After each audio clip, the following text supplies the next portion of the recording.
Hi friends, welcome to my channel. ಇವತ್ತು ನಾನು ಪಡ್ಡು ಮಾಡಿದ್ದೀನಿ. ಇದಂತೂ ತುಂಬ ಈಸಿ ಮತ್ತು ತುಂಬ ಟೇಸ್ಟಿಯಾಗಿರುತ್ತೆ. ಸೊ ಇದು ಹೇಗೆ ಮಾಡೋದು, ಇದಕ್ಕೆ ಬೇಕಾಗಿರೋ ಸಾಮಗ್ರಿಗಳೇನು ಅಂತ ನೋಡೋಣ ಬನ್ನಿ. ಫ್ರೆಂಡ್ಸ್, ನಾನಿಲ್ಲಿ ಒಂದು ಮುಕ್ಕಾಲು ಬೌಲಷ್ಟು ದೋಸೆ ಬ್ಯಾಟರ್ ತೊಗೊಂಡಿದ್ದೀನಿ. ಒಂದು ಚಿಕ್ಕ ಕ್ಯಾರೆಟ್ನ ತುರಿದಿಟ್ಕೊಂಡಿದ್ದೀನಿ, ಒಂದು ಹಾಫ್ ಬೌಲ್ ಆಗುತ್ತೆ.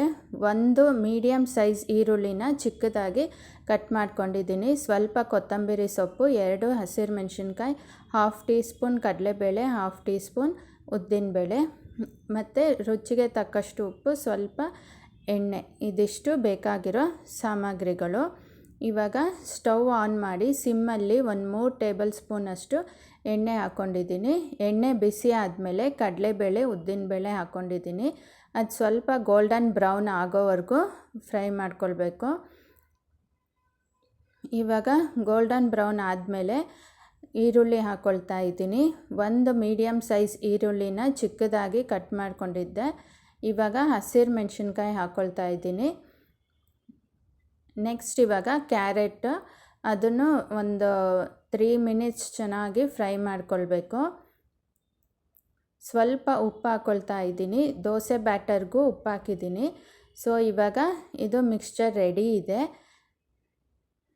ಇವಾಗ ಹುರಿದಿಟ್ಕೊಂಡಿರೋ ಮಿಕ್ಸ್ಚರ್ನ ದೋಸೆ ಬ್ಯಾಟರ್ಗೆ ಆ್ಯಡ್ ಮಾಡ್ಕೊಳ್ತಾ ಇದ್ದೀನಿ. ಸೊ ಆ್ಯಡ್ ಮಾಡ್ಕೊಂಡಾದಮೇಲೆ ಇವಾಗ ಕೊತ್ತಂಬರಿ ಸೊಪ್ಪು ಹಾಕ್ಕೊಳ್ತಾ ಇದ್ದೀನಿ. ಸೊ ಇದನ್ನೆಲ್ಲ ಒಂದು ಸಾರಿ ಚೆನ್ನಾಗಿ ಮಿಕ್ಸ್ ಮಾಡ್ಕೊಳ್ಬೇಕು. ಉಪ್ಪೆಲ್ಲ ಸರಿ ಇದೆಯಾ ಅಂತ ಚೆಕ್ ಮಾಡ್ಕೊಳ್ಬೇಕು. ಸೊ ಚೆನ್ನಾಗಿ ಮಿಕ್ಸ್ ಮಾಡ್ಕೊಳ್ತಾ ಇದ್ದೀನಿ. ಸೊ ಇವಾಗ ರೆಡಿ ಇದೆ ಮಿಕ್ಸ್ಚರ್. ಇವಾಗ ಸ್ಟವ್ ಆನ್ ಮಾಡಿ ಸಿಮ್ಮಲ್ಲಿ ಪಡ್ಡು ಮೇಕರ್ ಇಟ್ಟಿದ್ದೀನಿ. ಅದು ಸ್ವಲ್ಪ ಬಿಸಿ ಆದಮೇಲೆ ಎಣ್ಣೆ ಹಾಕ್ಕೊಳ್ತಾ ಇದ್ದೀನಿ. ಸೊ ಪಡ್ಡುಗೆ ಸ್ವಲ್ಪ ಎಣ್ಣೆ ಜಾಸ್ತಿ ಹಾಕ್ಕೊಳ್ಬೇಕು. ಸೊ ಎಣ್ಣೆ ಹಾಕ್ಕೊಂಡ್ಮೇಲೆ ಇವಾಗ ದೋಸೆ ಬ್ಯಾಟರ್ನ ಹಾಕ್ತಾಯಿದ್ದೀನಿ. ಸ್ಪೂನಲ್ಲಿ ನಿಧಾನಕ್ಕೆ ಹಾಕ್ಕೊಳ್ಬೇಕು. ಈ ಪಡ್ಡುನ ಬ್ರೇಕ್ಫಾಸ್ಟ್ಗೂ ಮಾಡ್ಕೊಳ್ಬೋದು, ಈವ್ನಿಂಗ್ ಸ್ನ್ಯಾಕ್ಸ್ ಥರ ಆವಾಗಲೂ ಮಾಡ್ಕೊಳ್ಬೋದು, ಚೆನ್ನಾಗಿರುತ್ತೆ. ಇದಕ್ಕೆ ಚಟ್ನಿ ಮಾಡಿಕೊಂಡ್ರೆ ತುಂಬಾ ಟೇಸ್ಟಿಯಾಗಿರುತ್ತೆ.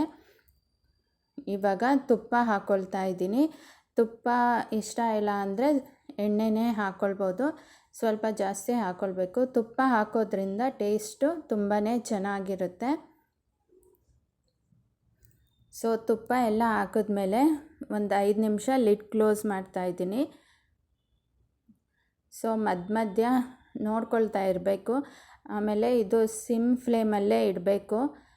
ಫ್ಲೇಮ್ ಜಾಸ್ತಿ ಇದ್ದರೆ ಬೇಗ ಸೀದೋಗುತ್ತೆ, ಒಳಗಡೆ ಎಲ್ಲ ಹಸಿಯಾಗಿ ಹಾಗೆ ಇರುತ್ತೆ. ಅದಕ್ಕೆ ಸಿಮ್ ಫ್ಲೇಮಲ್ಲೇ ಮಾಡ್ಕೊಳ್ಬೇಕು. ಇವಾಗ ಎಲ್ಲ ಟರ್ನ್ ಮಾಡಿದ್ದೀನಿ. ಇವಾಗ ಇನ್ನೊಂದು ಸೈಡು ಫುಲ್ ಬೇಯೋದಕ್ಕೆ ಮತ್ತೆ ಒಂದು 5 ಮಿನಿಟ್ಸ್ ಲಿಡ್ ಕ್ಲೋಸ್ ಮಾಡಿದ್ದೆ. ಇವಾಗ ರೆಡಿಯಾಗಿದೆ. ಪಡ್ಡು ಎಲ್ಲ ತೆಗೆದಿಟ್ಕೊಳ್ತಾ ಇದ್ದೀನಿ.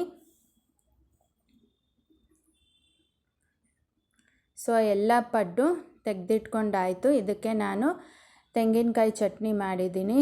ಸೊ ಟೇಸ್ಟ್ ಅಂತೂ ಸೂಪರಾಗಿ ಬಂದಿದೆ. ನೀವು ಒಮ್ಮೆ ಟ್ರೈ ಮಾಡಿ.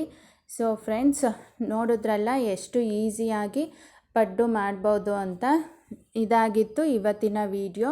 ಈ ವಿಡಿಯೋ ನಿಮ್ಗೆ ಇಷ್ಟ ಆಗಿದ್ದರೆ ಲೈಕ್ ಮಾಡಿ, ಶೇರ್ ಮಾಡಿ, ಸಬ್ಸ್ಕ್ರೈಬ್ ಮಾಡಿ ಮತ್ತು ಬೆಲ್ ಐಕನ್ ಪ್ರೆಸ್ ಮಾಡಿ.